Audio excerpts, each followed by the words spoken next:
Man was eating when he noticed something strange. A burly guy next to him was bullying the waitress. Maybe out of pity for the woman, the man chose to speak up and help. I am not done talking! Well, I wish you were. Both of their eyes were instantly drawn. At this moment Jeff looked unusually calm. Little did he know he was getting himself into big trouble. The hot-tempered guy quickly came to his side, questioned Jeff why he was meddling in others' business, but Jeff still did not take it seriously. The burly guy instantly exploded with rage. Although Jeff did not say much, the guy's anger did not fade. He grabbed Jeff's food and started eating it. He even spit on it after finishing, but Jeff still did not get angry at all. Instead, the guy looked very pleased with himself, and even picked up the knife in his hand, forcing Jeff to eat it. But at that moment Jeff finally took off his glasses. Looking at the stunned guy in front of him, Jeff said straight out, his knife was useless. If he dared to act recklessly, then the waitress would be the witness, and the only choice he had now was to leave. Otherwise Jeff would immediately call the cops. Seeing Jeff so calm, the guy started to back down. He did not want to get caught in such a crowded place. In no time he found an excuse to leave. On the way out he deliberately kicked Jeff's car. Although the mirror was kicked off by the guy, at least a pointless fight was avoided. The waitress hurried over to thank him, but Jeff kept staring straight ahead, listening to Daisy talk about her unhappy marriage with the guy. 10 minutes later Jeff came to the car with a roll of tape. He taped the mirror up for temporary use. On the way home it suddenly started snowing heavily. Before long the car quickly ran out of gas. He rushed to a gas station. Just as Jeff was about to refuel, the burly guy nearby was drinking a beer, and happened to pass by the station. When he saw Jeff's car parked there, he instantly realized this was his chance for revenge. When Jeff finished and drove off, the guy immediately followed. Snow quickly covered the entire world along the way. The guy kept closely tailing Jeff, but on such an empty road, Jeff soon noticed through his mirror that the guy's car was right behind him. He figured the guy was here for revenge, so he hit the gas hard, pushing the speed all the way to 180. Then at a blind turn, Jeff pulled into a side road, and quickly turned off his headlights. When the guy passed by he did not notice a thing. Jeff was hiding at the fork with his lights off, until the guy was far away. Only then did Jeff restart the car to leave. But bigger trouble was still ahead. The blizzard outside was getting worse. The view quickly turned blurry. Jeff tried to wipe the glass with his hand, but suddenly the car lost control. The vehicle crashed into the roadside. Jeff slammed the gas trying to get out, but the tires only spun in the snow. Helpless he had to get out of the car. No matter how much strength he used, the car would not budge. He tried to dig snow with his bare hands, but his fingers turned red from the cold, and still barely moved any snow. Seeing this Jeff had no choice but to get back inside, quickly turning on the heater to warm himself. In such a long winter, survival meant at least keeping warm, but now the phone had no signal. In the wilderness this was no solution. He turned off the car lights, to save power for when it mattered most. Soon it was dawn. Jeff's face was covered with snow and ice. With the storm getting worse, Jeff realized he could not just wait to die, so he packed up to look for help. But before leaving he went to the trunk. When he opened it he froze in place. The guy's ex-wife Daisy was tied up inside. Turns out Jeff was a famous pervert in town. He had already harmed many women before. Only this time he happened to run into a blizzard. Now to survive he had to go out. But Daisy did not stay still. After realizing Jeff had left, she fought desperately to break the tape, banging on the speakers behind the seat.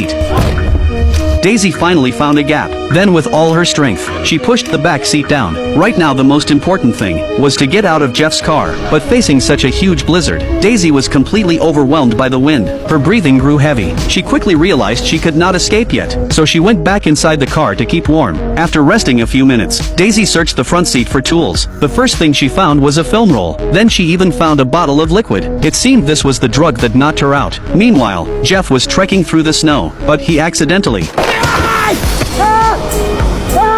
Jeff slipped and broke his leg, but he could not stay here. Every second risked freezing to death. He could only rely on his will to survive, crawling step by step toward the car. Luckily it was not too far away. Jeff painfully made it back. Now the priority was treating his wound. Otherwise infection would be a bigger problem. As Jeff cut open his pants, Daisy was waiting for her chance in the back. When Jeff reached for his tools, he noticed the glove box had been opened. Jeff immediately sensed something was wrong. After seeing the mirror had been moved, he slowly lowered his right hand, getting ready to grab the knife nearby. Daisy noticed too. The air turned silent, just as he was about to grab the knife. The cloth was already soaked with Jeff's drug. Within 10 seconds he passed out. Half an hour later Jeff opened his eyes again, but his neck was tied with tape, and even his hands were bound to the wheel. Daisy rushed up with the knife demanding answers, telling him to say where they were now. But in this snowy wilderness, Jeff was already lost. Daisy felt despair. Was she going to die in this blizzard? She quickly grabbed Jeff's phone, but finding no signal, she completely lost hope. She thought maybe her mom would call the cops, but Jeff had already pulled a trick. Back when he drugged Daisy, he used her phone to tell her mom she was going back to her ex, then threw her phone away.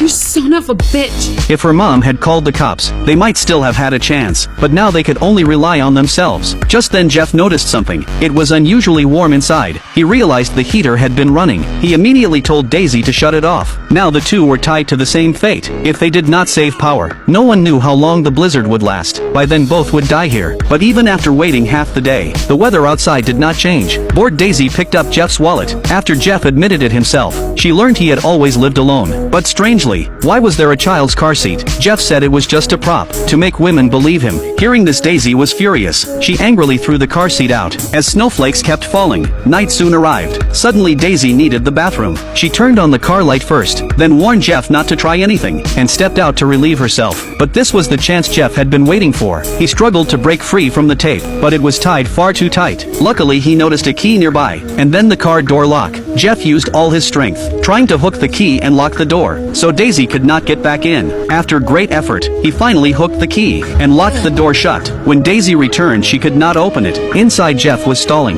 trying to free himself, but outside in the cold, Daisy picked up the child seat she had thrown away. Before Jeff could break free, she smashed the window open. Before Jeff broke loose, Daisy got behind him, grabbed his seatbelt and pulled hard. Jeff quickly started to choke. He was about to stop breathing, but Daisy sensed something was wrong. Never having hurt anyone before she let go, Jeff barely survived. Meanwhile the snow outside grew heavier. The whole car was almost buried. To avoid freezing, Daisy used tape to seal the broken glass. After fixing the temperature inside, she turned off the headlights. By early morning both had fallen asleep, but Daisy was awakened by a sound. She quickly sat up with a weapon ready. How could there be sounds in this stormy night? Jeff was also woken up by it. The monster outside terrified them. They honked frantically. Luckily after a moment the monster vanished in the storm. How could there be a monster in the wilderness? It was said in the nearby forest, a monster punished evil people. Whenever bad people came here it took them away. But Jeff did not care. Compared to legends of monsters, he worried more about his injured leg. Without treatment, he might not survive the night. But outside the storm raged on. Their faces were already frostbitten, even turning purple. And now the car battery finally died. No matter how Daisy tried to restart, the car was completely dark. They sat freezing in the snow. By daylight both were stiff and numb. To keep what little warmth was left, Daisy pressed close to Jeff, even knowing he was the enemy. But to survive she had no choice. They urged each other not to fall asleep. If they lost consciousness now, they might never wake up again. But as they struggled to stay awake, Jeff said one thing. Including this tape.